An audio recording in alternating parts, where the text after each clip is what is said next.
در مؤسسه تعلیمی بین المللی کانتاکت شهر اسفره تحت ریاست وزیر معارف و علم سیدزاده رحیم همراه جلسه سیاره هیئت مشاوره وزارت معارف و علم جمهوری تاجیکستان اوید به وضع اجرای نقشه و برنامه‌های تعلیمی، تأمینات با کادرهای آموزگاری، کتاب‌های درسی، سطح و صفت دانشی خوانندگان و تطبیق برنامه‌های دولتی در مؤسسه‌های تحصیلات عمومی شهر و ناحیه‌های ولایت سوخت برگزار گردید که در آن معاونان وزیر معارف و علم، سرداران و کارمندان ریاست، شعبه و بخش دستگاه مرکزی و راهبران مؤسسه‌های تابع وزارت، معاون رئیس ولایت سوخت زینور عظیمی، معاونان رئیسان شهر و ناحیه‌ها، سرداران و مدیران و کارمندان ریاست، شعبه و بخش‌های معارف، مدیران و دیرکتوران مؤسسه‌های تا مکتبی و تحصیلات عمومی، دیرکتوران و ریکتوران مؤسسه‌های تحصیلات میانه و عالی کسبی ولایت اشتراک نمودند. طبق روزنامه نخست در جلسه وضع اجرای نقشه و برنامه‌های تعلیمی،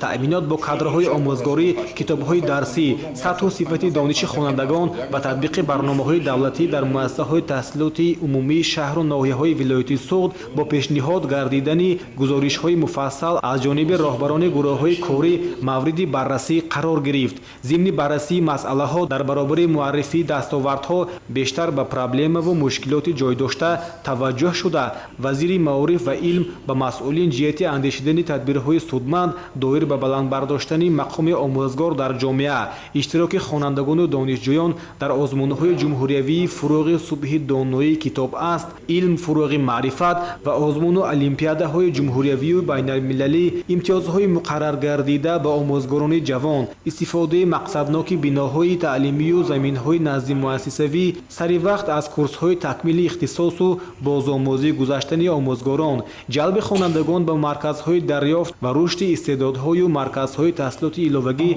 و چند دیگر دستور و سپارش‌های مشخص داد. دستور داده شد که پرابلم و مشکلات و کمبودی‌های ضمن سنجش از جانب گروه‌های کاری آشکار گردیده در کوتاه‌ترین مهلت برطرف کرده شده، از نتیجهش به وزارت معارف و علم معلومات منظور کرده شود. اینچنین از جانب وزیر معارف و علم در این روز قبول شهروندان و آموزگاران صورت گرفته. ضمن قبول ساکنان شهر با مسئله‌های گوناگون درخواست و تکلیف و پیشنهادات خود را منظور نمودند.